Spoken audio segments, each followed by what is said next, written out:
ao chegar no Pará, uma semana depois, eu saí de barco para uma festa numa comunidade e vi meu primeiro barco, né? E aí esse barco acabou sendo o gatilho para um outro trabalho que já tem 15 anos que eu já estou fazendo, né, desenvolvendo, que acabou virou uma monografia de especialização, chamou Letras que Flutuam, essa monografia, e da monografia virou um projeto mesmo de entender esses profissionais que pintam letras no barco, mas começou mesmo sobre o olhar da tipografia, né? Porque eu vi imediatamente que aquilo era uma tipografia decorativa do final do século XIX, que a gente chama de tipografia vitoriana, né? Mas ela havia sido macunaímamente engolida e devolvida de uma maneira amazônica, né? Porque é isso que são as letras decorativas amazônicas. Eles tiveram acesso a muitas letras, né? Mas eles pegaram a letra decorativa e criaram sua própria estética, sua própria sintaxe visual mesmo, dos elementos que se repetem, que não se repetem, como eles funcionam. E daí virou, então, dessa passagem, esse olhar foi preciso, esse olhar da tipógrafa, chegar lá para perceber que ali tinha uma coisa importante que acontecia e que ninguém via. Obviamente, via. Toda a comunidade que usa o barco popular de madeira, os barcos regionais, os barcos das famílias, ela é super presente, ela não é invisível. Mas para o mundo urbano, para a academia, ela era, para a sociedade urbana, ela era invisível, né? Então, as pessoas diziam assim para mim, mas como assim que eu nunca percebi isso? Pois é, estava aí, né? Então, esse projeto começou um projeto meu mesmo, como interessadíssima nessas letras maravilhosas que pululavam pelos barcos e pela cidade também. Acabou virando a monografia, depois virou um projeto mesmo, que chama Letras que Flutuam, e a gente ficou interessado em entender um pouco mais profundamente como isso acontecia. Quem é esse pintor, onde ele aprende, quem ensinou para ele, se existia uma linhagem de estilos, como ele ensina, como é a relação com o cliente, quando que ele pode trabalhar mais a letra, quando ele não pode, como é que funciona. E aí foi bem interessante porque nós criamos um questionário, que é um questionário fixo que a gente executa, quer dizer, pergunta em todas as entrevistas a partir do primeiro abridor. Então a gente foi criando um volume de informação sempre a partir das mesmas perguntas e respostas. Ganhei um edital do Ministério da Cultura, fiz para fazer um mapeamento. O pessoal daqui de São Paulo viu nas redes sociais, falou, ai, que lindo, estou fazendo uma exposição lá no Itaú, chama Cidade Gráfica. Ah, o que vai sair? Não, então, tem uma pesquisa, tem umas fotos. Ah, não tem vídeo? Tem. Tinha sim. Nada de dinheiro. E era para colocar um aluno na frente da câmera e um tripé gravando para a gente pegar o texto depois, para aquela história de não perder. Mas, por sorte, como esse projeto é um projeto que cala muito na alma dos paraenses, foi, em vez de um aluno, um super câmera de cinema, né? Então, ele transformou a minha pesquisa numa filmagem. Eu quase enlouqueci no começo, depois até gostei. E aí a gente, como tinha tudo isso muito bem feito, com qualidade, com câmera boa, quando eles pediram o vídeo, a gente em 30 dias fez um vídeo, que não tinha nem roteiro, né? Bora fazer um vídeo agora. Era por quê?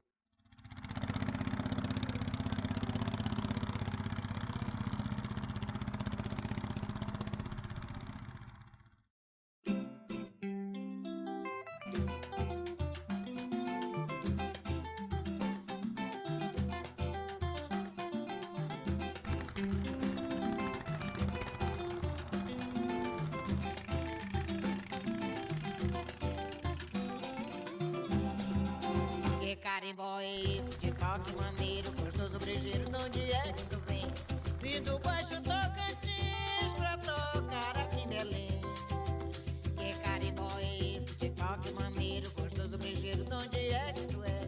Das cabeceiras do rio, dos lagos, dos igarapés, onde a canara neve sosa e o tapete é moro.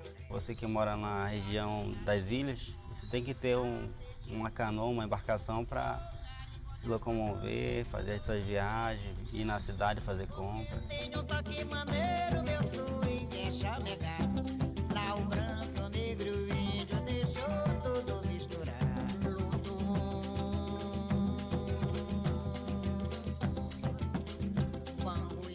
pequeno, meu pai, Calafate, né, trazia a gente para o estaleiro, como eu faço com os meus filhos hoje, e trazia a gente para o estaleiro e a gente ia olhando. Eu via os Calafate, eu ia pelos estaleiros, porque a gente morava aí no porto, aí na beira.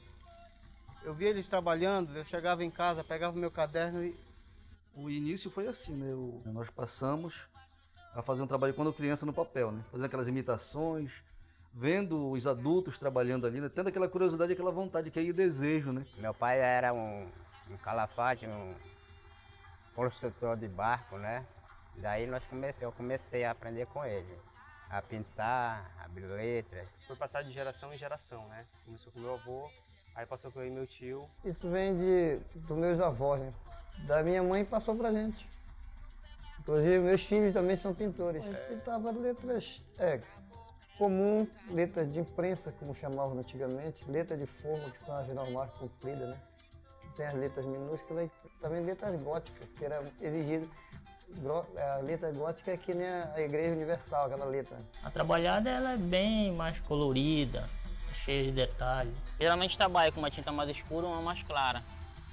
Aí você faz aquela tonalidade, por exemplo, da sombra da letra, que ela fica 3D, né? E usando sempre as cores em seu devido lugar. Nunca colocar uma cor que não dê um contraste para dar uma fluorescente assim bacana no visual. Que carimbó é esse de toque maneiro, gostoso brejeiro, de onde é que tu vem? Vim do Baixo Tocantins pra tocar aqui em Belém. Que carimbó é esse de toque maneiro, gostoso brejeiro... É a casa deles, é onde eles moram, praticamente passam boa parte do tempo da vida deles ali. Então eles gostam, sabe, de decorar, de deixar bonito o ambiente deles também, sabe? Onde a canara neve só... O primeiro documentário, que é o que está no YouTube, veio desse susto, mas aí o bichinho do audiovisual picou. Então, a gente propôs para o Rumos um outro documentário maior, de 30 minutos, investigando, a gente meio que dividir mais ou menos em polos, né? Então, fizemos Belém e depois o polo seria o Marajó. E aí acabamos sendo selecionados no Rumos e fizemos, então, esse mapeamento dos abridores do Marajó, de uma parte do Marajó. O Marajó é enorme e o dinheiro não dava. Que gerou um novo documentário que chama Marajó das Letras.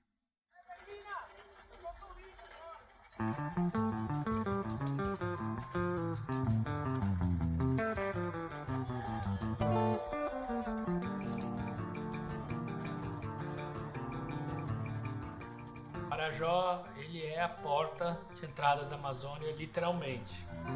Os homens e mulheres que habitam essa região, eles nunca foram isolados.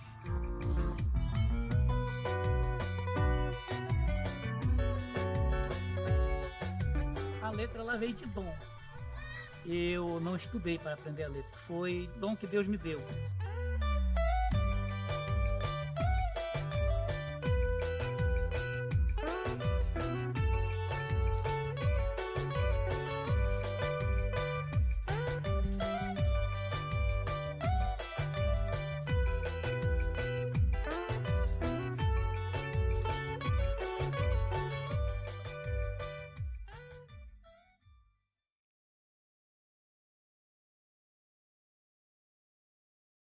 Eu tenho um carinho muito grande, não só pelas letras, como pelos meus pintores, né, meus abridores.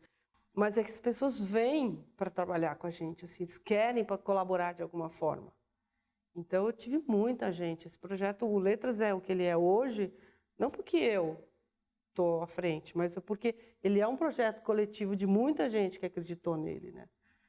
De ir atrás, de ajudar. Um ajudava a fazer o projeto, o outro ajudava a fazer a transcrição das entrevistas, enfim, sempre tive muita gente e sempre tive muito apoio do próprio escritório. Muitas vezes a gente fazia lá dentro do escritório mesmo. Então, ele é um subproduto também do próprio Mapinguari, né?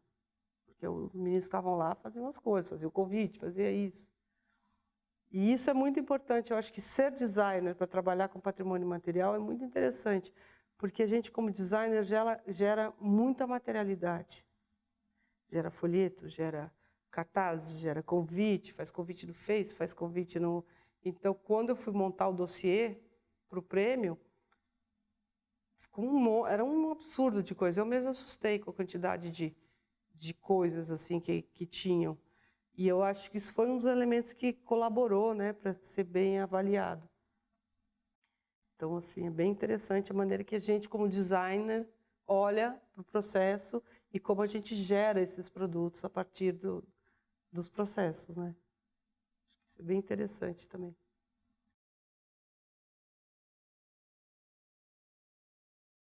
Pessoas me perguntam, você mostra seu filme, não tem mulher que abre letra? Eu só soube de uma mulher que abre letra. Na verdade, soube de duas. Uma era assim, um senhor que fala que o avô dele abria, ensinou a mãe e a tia, e ele abre e os filhos dele abriam. Então já tinham 4 gerações de pintores de letras. Aí, cadê sua mãe? Quero falar com ela. Teve um derrame, está no hospital. Não consegui falar com ela. Numa outra comunidade, já lá no Canaticu, lá em Curralinho, que é no Marajó, eu conheci um casal que ele abre letra e ela ajuda. Mas ela era mais ajudante do que era uma abridora de letras mesmo, né? Então, assim, é um ambiente masculino, muito masculino.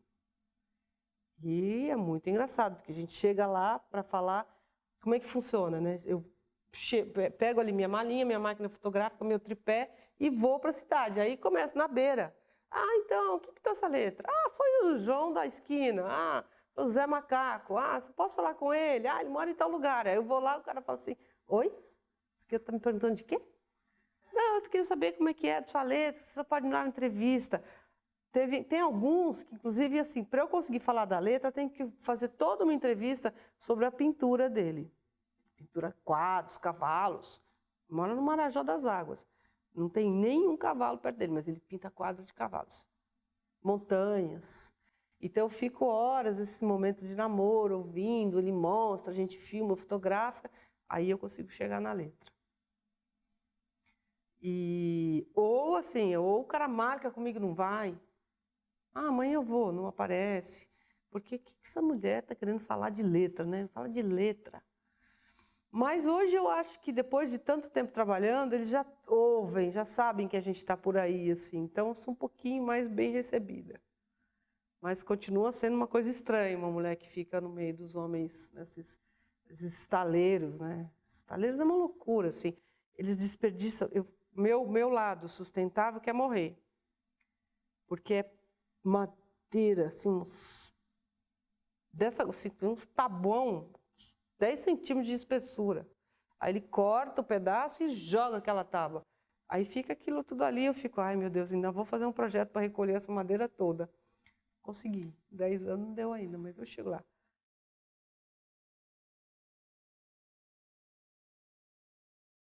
Então eu fico sempre meio dividida. E eu fico tão dividida, assim, eu tenho uma coisa tão forte, por exemplo, eu nunca fiz uma fonte decorativa amazônica. Eu acho ótimo que os outros façam, mas eu nunca fiz. Porque eu não posso, eu não sinto... Eu até posso, até sei, mas eu acho que, como eu estou em contato muito grande com eles, é muito difícil eu olhar tudo aquilo, pegar uma coisa daquela e criar uma fonte minha. Como minha, jamais será minha. Sempre será fruto dessa experiência toda. Então, acaba que eu não consigo. Queria mesmo era fazer um projeto da gente buscar essas letras e digitalizar, gerar renda para eles, por exemplo. Isso é uma coisa que eu quero fazer. Mas não dizer que a letra é minha. Não consigo pensar nisso assim. E nunca fiz por conta disso mesmo. Quando alguém vem, pede tudo, eu dou a maior força para que façam. E tem toda uma contaminação mesmo. Você percebe que no próprio design paraense já tem muita gente trazendo esses elementos para a publicidade, que eu acho bem bacana, que era o que eu queria mesmo, né? Então, acho que isso foi legal, que aconteceu. Mas eu nunca criei a fonte do abridor. Eu até fiz na minha monografia, porque eu tinha prometido no projeto, e tem uma letra digital que eu fiz, mas eu acho ela péssima. Acho que quando ela é digital, ela morre muito. Agora, por outro lado, a Farm fez uma parceria com a gente, comprou um alfabeto, pegou o alfabeto deles e criou coisas completamente loucas, novas, ficou super bom. Eu sempre dizia, não vai dar certo, não vai dar certo, porque Porque toda vez que você digitaliza, aquela coisa manual, imperfeita, que a tinta fica mais grossa de um lado, mais rala do outro, perde. Quando você digitaliza, aquilo empobrece, morre. Então eu sempre dizia, não dá, não dá, não dá. Pois eu acho que eles foram brilhantes. Eles fizeram uma coleção que se chamava O Coração é o Norte. E ficaram coisas muito legais. Bem farm, assim, bem exagerado, colorido, mil. E o outro lado é assim, por exemplo, tem um abridor que queria ser tão diferente dos outros que ele resolveu, como que a letra decorativa, ela tem ela é dividida em dois, né? Tem uma parte com uma cor para baixo e uma cor para cima. E normalmente o meio cria um oco, dependendo de como ele dá essa finalização da parte de cima, cria um oco. E aí ele queria ser muito diferente e não via muito caminho, então ele começou a separar e pôr uma terceira dimensão aqui, né, na profundidade, no meio da letra. Então um B viram dois Ds. O D de cima se separou, não é mais B. E a tipógrafa aqui para não palpitar. Nunca falei para ele nada, ele sempre diz que a letra dele é a mais linda. Mas de vez em quando eu falo assim para ele, olha, nós vamos lá dar uma oficina, faz a letra tradicional, bem tradicional. Porque eles não conhecem os outros. Então, a gente primeiro tem que ensinar a tradicional, depois a gente ensina o seu estilo. E aí, o meu jeito de falar para ele, meio esquisito, quando ele abre o buraco da letra lá. Divide demais em dois, né? Mas, assim, tem muito disso, de não querer influenciar. Mesmo já sabendo que não tem como. Mas não precisa ser um rolo compressor, né? Posso ser assim com jeitinho. Com carinho.